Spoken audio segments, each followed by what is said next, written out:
परछू भैया जयराम जी की। जय राम सारी नहीं दे। आवा आवा आवा खटिया पे बैठा। अब हम भौजी के बुलावत है।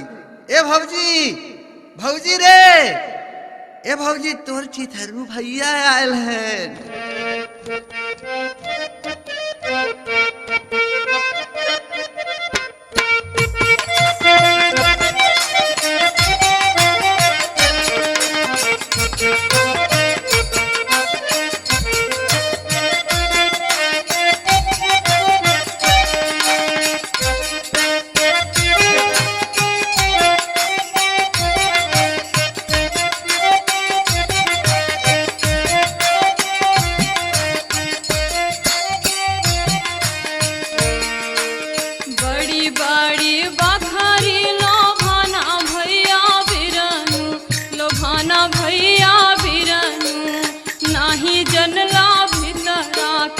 मार हो बीरना जनला भितरा के मार हो बीरना, नहीं जनला भितरा के मार हो बीरना। का भइल रे बहिनिया, भीतर खावे पार मारे हम का? कुछ सही सही बताते। सिकड़ी अंगूठी दिहला नगदी दहे जावा हो, नगदी दहे जावा हो। सैया रोज मांगे हमसे कार हो बीरनवा। सैया रोज मांगे हमसे कार हो बीरना, सैया रोज मांगे हमसे कार हो बीरना। अच्छा कार चाही, बाप पता है न जाने पुत शंख बजावे।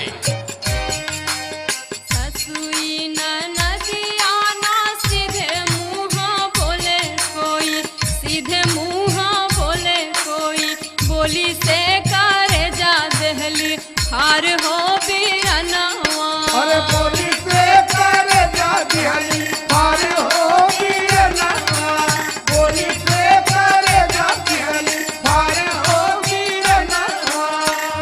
अरे चुप रहो रे बहनिया, तोर दुख सुन के हमार करेजा फाटत हो।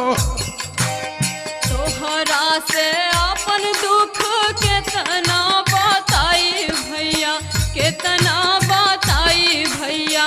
माहुर जनल ससुरार हो बीरनवा। माहुर जनल ससुरार हो बीरना, माहुर जनल ससुरार हो बीरना। अरे तई काहे के इतना घबरात है? तोर दू ठे भाई वो सफाई कर्मी में सफा कर दे पारे की।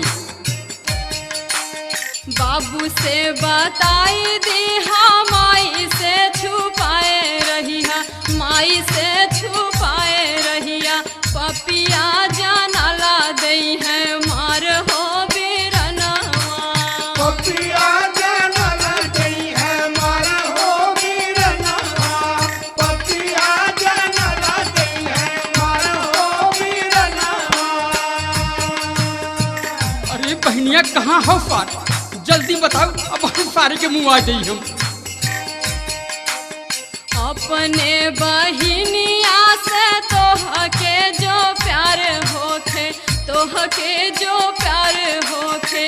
लइके चला अपने दुआर हो बीरनवा। लेके चला अपने दुआर हो बीरना, लेके चला अपने दुआर हो बीरना। बड़ी बड़ी बखरी लोभाना भैया बीरनु, लोभाना भैया बीरनु। नाही जनला भितरा के मार हो बीरनवा। नहीं जनला भितरा के मार हो बीरना, नहीं जनला भितरा के मार हो बीरना।